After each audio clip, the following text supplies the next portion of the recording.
മുസ്ലിങ്ങൾ കൂടെ നാണക്കേട് ഉണ്ടാക്കാൻ വേണ്ടി കുറെ തന്തയില്ലാമായിരുന്നു തന്നെ പറയണം. വിഷയം എന്താണെന്ന് ഞാൻ പറഞ്ഞുതരാം. മല്ലു ബോയ് എന്ന് പറയുന്ന പേജിൽ പുള്ളിക്കാനായിട്ടൊരു വീഡിയോ ആണ്. ഇത് പൂർണ്ണമായിട്ട് നിങ്ങൾ കാണുന്ന ഒരു സോഷ്യൽ ഇഷ്യൂ ആണ്. വലിയൊരു പ്രശ്നമാണ്. മാക്സിമം ഷെയർ ചെയ്യണം. നിങ്ങൾ കണ്ടേ പറ്റും പൂർണ്ണമായിട്ട്. ഇദ്ദേഹം ഒരു വീഡിയോ ഇടുന്നു. ഒരു പാവപ്പെട്ട മുരളിച്ചാട്ട് എന്ന് പറഞ്ഞൊരു മനുഷ്യൻ്റെ പെടലിയൊക്കെ ഒടിഞ്ഞിരിക്കുന്ന വയ്യാത്തൊരു മനുഷ്യൻ്റെ വീഡിയോ ഇടുന്നു. അദ്ദേഹത്തിന് ധനസഹായം കിട്ടാൻ വേണ്ടി വീഡിയോ ഇടുന്നു. അപ്പോൾ അങ്ങനെ ഒരു വീഡിയോ ഇട്ടതിന് ശേഷം വന്നൊരു സംഭവമാണ്. നമ്മുടെ നാട്ടിൽ നോർത്ത് ഇന്ത്യക്കാരൊക്കെ മാത്രം നമ്മൾ ചെയ്ത് കണ്ടിട്ടുള്ള ഒരു സംഭവം നമ്മുടെ നാട്ടിൽ വന്നിട്ടുണ്ട്. ഒരു പിതൃശൂന്യൻ്റെ പരിപാടി അതിനകത്ത് പറയുന്നത്. നമുക്ക് ബാക്കി ഒന്ന് കണ്ടു നോക്കാം. ആയിരുന്നു തന്നെ പറയണം. ഞാൻ ഒരു വീഡിയോ ചെയ്തായിരുന്നു, ഒരു മുരളി ചേട്ടൻ എന്ന് പറഞ്ഞു. കാരണം പെടലിയൊക്കെ വയ്യാതെ ഇരിക്കുന്ന ഒരു സഹായത്തിന് വേണ്ടി ഒരു വീഡിയോ ചെയ്തായിരുന്നു. അപ്പൊ ആ പുള്ളിയുടെ വീഡിയോ ചെയ്ത് കഴിഞ്ഞപ്പം ഇന്ന് പുള്ളിക്ക് ഒരു കോള് വന്നിട്ട് പറഞ്ഞു, ഞങ്ങൾ തങ്ങളാണ്, ഞങ്ങൾ സമുദായത്തിന്റെ എല്ലാം കൂടെ അസോസിയേഷൻ എല്ലാം കൂടെ ഒരു ഭയങ്കര പരിപാടി നടത്തുന്നുണ്ട്. 5 ലക്ഷം രൂപ ഇതിനകത്ത് സുഖമില്ലാത്ത കിടക്കുന്ന ആൾക്കാർക്ക് കൊടുക്കുന്നുണ്ട്. താങ്കൾക്ക് അതിന് താല്പര്യം ഉണ്ടെങ്കിൽ 5 ലക്ഷം രൂപ തരാം. നിങ്ങളുടെ വീഡിയോ ഒക്കെ കണ്ടായിരുന്നു. അപ്പൊ ആ പുള്ളി വിശ്വസിച്ചു. ആ പുള്ളി പറഞ്ഞു ഓക്കെ, ആ സന്തോഷം. അതെങ്ങനെയാണെന്ന് ചോദിച്ചപ്പോൾ പറഞ്ഞ് സ്റ്റാമ്പിന്റെ ചാർജ് ആയിട്ട് 2000 രൂപ ഇപ്പൊ ഇട്ട് തരണമെന്ന് പറഞ്ഞു. അപ്പം പുള്ളിക്ക് പറഞ്ഞു കൊടുക്കാനൊന്നും ആരും ഇല്ലാത്തതുകൊണ്ട് പുള്ളി 2000 രൂപ ഇട്ട് കൊടുത്ത്, തങ്ങൾ വിളിച്ച നമ്പറാണ് ഇട്ടേക്കുന്നത്. പുള്ളി ഗൂഗിൾ പേ ചെയ്ത് കൊടുത്ത നമ്പർ സ്ക്രീൻഷോട്ടാണ് താഴെ കിടക്കുന്നത്. സംഭവം എന്ന് പറഞ്ഞു കഴിഞ്ഞാൽ ഈ വീഡിയോ ഇട്ടതിന് ശേഷം ഭയങ്കര ദയനീയമായ ഒരു അവസ്ഥയാണ്. ഞാൻ ആ വീഡിയോ കണ്ടതാണ്. അപ്പോൾ ഇവർ പോയി അങ്ങനെ ഒരു വീഡിയോ ചെയ്തതിന് ശേഷം ഈ തങ്ങളെന്ന് പറഞ്ഞൊരുത്തം വിളിക്കുന്നത്. ഇവിടെ ഫസ്റ്റിൽ നമ്മൾ പറയേണ്ട ഒരു കാര്യം, ഏതെങ്കിലും നമ്മുടെ നാട്ടിലെ ഏറ്റവും വലിയ ഒരു പ്രശ്നം എന്ന് പറയുന്നത്, ആളുകൾ വിശ്വാസികളായിട്ടുള്ളൊരു സമൂഹം ജീവിക്കുന്ന നമ്മുടെ നാട്ടിൽ അന്ധവിശ്വാസികൾ ഒരുപാടുണ്ട്. അല്ലെങ്കിൽ അന്ധവിശ്വാസത്തെ ചൂഷണം ചെയ്യാൻ പറ്റുന്ന ഒരുപാട് ആളുകളുണ്ട്. ഇപ്പോൾ നമുക്കറിയാം, കേരളത്തിലൊരു വലിയ ജുവലറി ഗ്രൂപ്പ് വന്ന് ഇതുപോലത്തെ പിതൃശൂന്യത കാണിച്ചിട്ട് പോയൊരു പരിപാടിയാണ്. കുറേ പേരുടെ കാശ് പോയി. അവരെയും അവിടെ മാർക്കറ്റ് ചെയ്യാൻ നോക്കിയത് പടച്ചവൻ്റെ പേര് വെച്ചിട്ടാണ് ഓരോ കടകൾ ഇട്ടിരുന്നത്. ആ പേരിൽ വീണു. ആ വിശ്വാസത്തിനെ ചൂഷണം ചെയ്തു. അതേപോലെ തന്നെ പല മതവിഭാഗത്തിൽപ്പെട്ടവരും പല പരിപാടികളും നടത്തി വിശ്വാസത്തെ ചൂഷണം ചെയ്യുന്നുണ്ട്. കാരണം വിശ്വാസികളായിട്ടൊരു സമൂഹം നമ്മുടെ നാട്ടിൽ. ഇപ്പൊ തന്നെ ഈ മുരളിച്ചേട്ടനോ ഈ ചേട്ടന്റെ കാശ് ഏതോ തങ്ങൾ എന്നും പറഞ്ഞിട്ട്, അതായത് അങ്ങനെ ഒരു മതത്തിന്റെ ആളാണ് ഞങ്ങൾ ഇത് തരുമെന്ന് പറഞ്ഞിട്ട് വിശ്വസിപ്പിച്ചാണ് ഈ മനുഷ്യനെ കൊണ്ട്, ആ പാവം പിടിച്ച മനുഷ്യന് കാശ് കിട്ടും, 5 ലക്ഷം രൂപ കിട്ടും, സംഘടനയാണല്ലോ എന്ന് വിചാരിച്ചിട്ട് അവിടെ ചൂഷണം ചെയ്യപ്പെട്ടത് യഥാർത്ഥത്തിലെ മതവിശ്വാസികളും നല്ലവരുമായിട്ടുള്ള ആളുകൾ നടത്തുന്ന ഒരു സമൂഹത്തിൽ, അങ്ങനെ ഒരു സമൂഹം ഉള്ളിടത്ത് അവരുടെ പേര് പറഞ്ഞുകൊണ്ട് ചൂഷണം ചെയ്യുന്ന ഏതോ ഒരു മോൻ, അവനാണ് ഈ പരിപാടി ചെയ്തിരിക്കുന്നത്. ഞാൻ ആലോചിക്കുവാണേ, നമുക്ക് ഇങ്ങനെ ചെയ്യാൻ പറ്റുന്നത്. കാര്യം നമ്മൾ ഇതിനു മുമ്പ് കണ്ടിട്ടുണ്ട് ഹിന്ദിക്കാർ. ഞാൻ OLXലൊക്കെ തന്നെ ചില വണ്ടികളും കാര്യങ്ങളൊക്കെ ഓർഡർ ചെയ്ത്, അത് പക്ഷേ പട്ടാളക്കാരുടെയാണ്, അത് വരാൻ വേണ്ടി ഇത്ര സമയം എടുക്കും, അതിനുവേണ്ടി നിങ്ങൾ പോസ്റ്റിലായിട്ട് ഇത്ര രൂപ കൊടുക്കണം എന്നൊക്കെ പറഞ്ഞ പല പോസ്റ്റുകളും കണ്ടിട്ടുണ്ട്. നമ്മൾ അതിൽ വീഴാതിരുന്നിട്ടുണ്ട്. പക്ഷെ ഇതുപോലൊരു മനുഷ്യൻ, ഇതുപോലെ കട്ടിൽ കിടക്കുന്ന ഒരു മനുഷ്യൻ, വലിയ ബുദ്ധിമുട്ടോടുകൂടി അദ്ദേഹത്തിന്റെ സ്വന്തം കാര്യങ്ങൾ പോലും ചെയ്യാൻ പറ്റാതെ കിടക്കുന്ന ഒരു പാവം പിടിച്ച മനുഷ്യൻ ഇങ്ങനെ ഒരു വീഡിയോ ഇടുമ്പോൾ അയാളെ വിളിച്ചിട്ട് അയാളുടെ കയ്യിൽ നിന്ന് 2000 രൂപ ആദ്യം മേടിക്കുന്നു. ഈ എന്താ പറയാ, പോസ്റ്റൽ ചാർജ് എന്ന് പറഞ്ഞാൽ, പിന്നീട് ഇത് മണി ട്രാൻസ്ഫർ ആവാൻ പറഞ്ഞാൽ 4000 രൂപ മേടിക്കുന്നു. അങ്ങനെ മൊത്തം 6000 രൂപ ഈ പാവം പിടിച്ച മനുഷ്യന്റെ കയ്യിൽ നിന്ന്, വല്ലവരുടെയും കയ്യിൽ നിന്ന് കൈ നീട്ടി ജീവിക്കുന്ന പാവം പിടിച്ച മനുഷ്യൻ, ഒറ്റയ്ക്ക് ഒന്നും ചെയ്യാൻ പറ്റാത്തൊരു മനുഷ്യൻ, വല്ലവരുടെ സഹായം കൊണ്ട് ജീവിക്കുന്ന ഈ മനുഷ്യന്റെ കയ്യിൽ നിന്ന് ഇതുപോലെ തുരന്ന് മേടിച്ചിട്ടുണ്ടെങ്കിൽ ആ പുന്നാര മോനെ നമ്മൾ എന്ത് പേരിട്ട് വിളിക്കണം?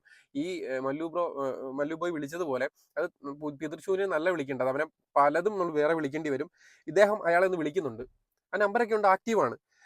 അതിനകത്ത് എനിക്ക് തോന്നുന്നു പേര് എഴുതിയേക്കുന്നത് താണ്ടെ ഗൂഗിൾ പേയിൽ ഷെരീഫ് എന്നൊരു പേരാണ്. ഇത് റിയൽ ആവണോ ഫേക്ക് ആണോ എന്ന് നമുക്കറിയത്തില്ല. അതെന്തായാലും അവിടെ നിൽക്കട്ടെ. ഇദ്ദേഹം അവരെ വിളിക്കുമ്പോൾ ഇപ്പൊ വിളിക്കാന്ന് പറഞ്ഞ് കട്ടാക്കി പോകുന്നുണ്ട്. അപ്പൊ ഇതിന് ശേഷം നമുക്ക് ഇവനെ ഒന്ന് വിളിച്ചു നോക്കണം. ഹലോ ചേട്ടാ, ഈ പാവപ്പെട്ടവർക്ക് 5 ലക്ഷം രൂപ കൊടുക്കുന്നതിന്റെ ആ ഒരു ഇതൊന്ന് പറയാമോ? ഈ സുഖമില്ലാത്തവർക്ക് 5 ലക്ഷം രൂപ കൊടുക്കത്തില്ലേ? അല്ല, എന്റെ പേര് രഞ്ജിത്ത് എന്നാ. ആരാ വിളിക്കുന്നത് നിന്റെ തന്തേന്ന് പറയണം. കാര്യം അവൻ ആരാന്ന് വിളിക്കുന്ന അറിഞ്ഞാലേ പറയത്തുള്ളൂ. ഒരു മനുഷ്യനെ പറ്റിച്ചിട്ടാണ്, അവൻ ഫോൺ ഓണാക്കി വെച്ചോണ്ടിരിക്കുവാണ്. നാളെ ചിലർ ഈ വഴിക്കങ്ങ് പോകും. ഇപ്പൊ ഇയാളുടെ നമ്പർ ചൂഷണം ചെയ്ത് അത് പറയാൻ പറ്റത്തില്ല. ഗൂഗിൾ പേ നമ്പർ ആണല്ലോ. നോക്കാം. കേട്ടില്ല.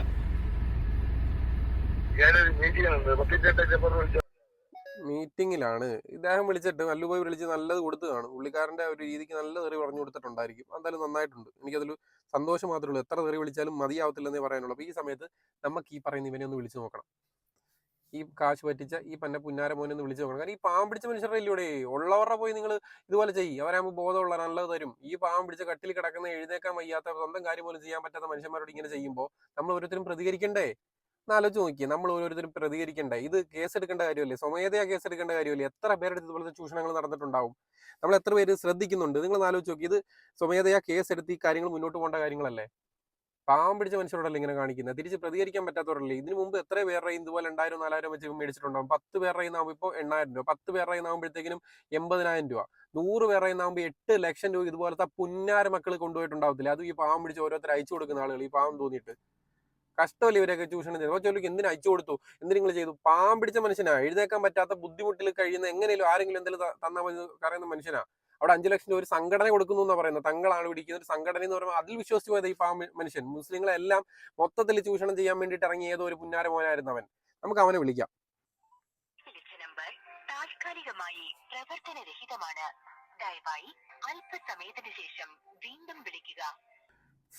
നമ്പറിൽ വിളിച്ചിട്ട് കിട്ടുന്നില്ല. എനിക്ക് തോന്നുന്നു അവൻ അടവെടുത്തു, ഫോൺ മാറ്റി, ഇല്ലെങ്കിൽ ഫോൺ ഓഫാക്കിയോ അല്ലെങ്കിൽ സിം എടുത്ത് മാറ്റി എന്തൊക്കെയോ ചെയ്തിട്ടുണ്ട്. ഇനി അടുത്ത സിമ്മിൽ അടുത്ത പേരിൽ അടുത്തടുത്ത് വരും. കാര്യം മറ്റേ ഈ മല്ലു പോയി വിളിച്ച സമയത്ത് ഒരുത്തൻ എടുത്തിട്ടുണ്ട്.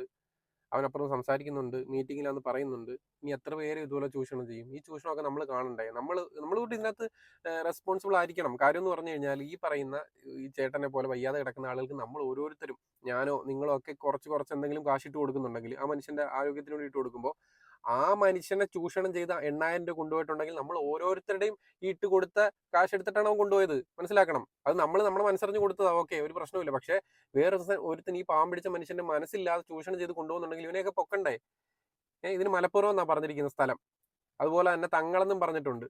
മുസ്ലിം ആണെന്നുള്ള രീതിയിൽ ആ രീതിയിൽ ചൂഷണം ചെയ്യാമല്ലോ. അതാണ് ഈ പറയുന്ന മുരളിച്ചേട്ടനെ ധരിപ്പിച്ചത്. അപ്പോൾ ആ മനുഷ്യൻ അതിന് കാശിട്ട് കൊടുക്കുകയും ചെയ്തു. ആ മനുഷ്യനെ കുറ്റപ്പെടുത്താൻ പറ്റത്തില്ല. കാര്യം പല അല്ലാത്ത ആളുകൾ ഇതുപോലെ അതും ഇതൊക്കെ ഓർഡർ ചെയ്യുമ്പോൾ നമ്മൾ പറയും നിങ്ങൾക്ക് എന്താ ഇത് അറിയത്തില്ലേ, ഓൺലൈൻ തട്ടിപ്പാണെന്ന് അറിയത്തില്ലേ, അതുപോലെ തന്നെ ലോൺ ആപ്പാണ്, പോയി പെടലെന്നൊക്കെ പറയത്തില്ല. പക്ഷേ ഈ മനുഷ്യനൊന്നും അതിനെ പറ്റിയിട്ട് ഒരു ധാരണയില്ലാത്ത സാധുക്കളായിട്ടുള്ള മനുഷ്യരാണ്, കട്ടിൽ കിടക്കുന്ന ഒന്നും സാധിക്കാത്ത മനുഷ്യരാണ്. അവരെ ചൂഷണം ചെയ്യുമ്പോൾ ഞാൻ അറ്റ്ലീസ്റ്റ് ഈ വീഡിയോ ഇതുപോലത്തെ ചൂഷണം ചെയ്യുന്ന നിങ്ങൾ കാണുന്നുണ്ടെങ്കിൽ എനിക്ക് ഒറ്റ കാര്യം പറയാനുള്ളൂ. നിനക്കൊക്കെ ഈ എന്തെങ്കിലും ഉള്ളവൻ്റെ അടുത്ത് പോയി തുരന്ന് തിന്നുന്ന പോലാണോ ഇതുപോലത്തെ ഒന്നുമില്ലാത്ത മനുഷ്യൻ്റെ അടുത്ത് പോയി തുരന്ന് തിന്നുന്നത്? ആരുടെയെങ്കിലുമൊക്കെ മുമ്പിൽ എരന്ന് ദയനീയത കൊണ്ട് ഞാൻ ജീവിക്കാൻ അനുവദിക്കണമെന്ന് പറഞ്ഞിട്ട് സ്വന്തമായിട്ട് ജനിച്ച് ബുദ്ധിമുട്ടി ജീവിക്കുന്ന മനുഷ്യൻ്റെ കയ്യിൽ നിന്ന് ഇങ്ങനെ തുരന്ന് തിന്നുമ്പോൾ ഉളുപ്പ്. നിനക്കൊക്കെ സ്വന്തമായിട്ട് പോയിട്ട് രാവിലെ പോയിട്ട് ഇരുന്നിട്ട് അതെടുത്ത് കുഴച്ച് തിന്നുകൂടായോ? അത് ഇതിൽ അന്തസ്സുണ്ടായിരിക്കും. അത് ഒന്നുമില്ല നിന്റെയൊക്കെ തന്നെ എന്ന് പറയാം. അതിങ്ങനെ വാരി തിന്നണം. അല്ലാതെ ഈ ചെയ്യുന്നതിന് ഏത് ഭാഷയായിട്ട് എനിക്ക് പറയണമെന്ന് അറിയത്തില്ല. ഇത് വലിയ ദയനീയമാണ്, വലിയ കഷ്ടമാണ്, ഒട്ടും സഹിക്കാൻ പറ്റുന്നില്ല. ഇതിൽ പ്രതികരിക്കണം. ഇത് സ്വമേധയാ കേസ് എടുക്കണം. ഇല്ലെങ്കിൽ ഇതുമായിട്ട് ബന്ധപ്പെട്ട ആർക്കെങ്കിലും എന്തെങ്കിലും അറിവുണ്ടെങ്കിൽ തീർച്ചയായിട്ടും നമ്മളെ മെസ്സേജ് അയച്ചാൽ മതി.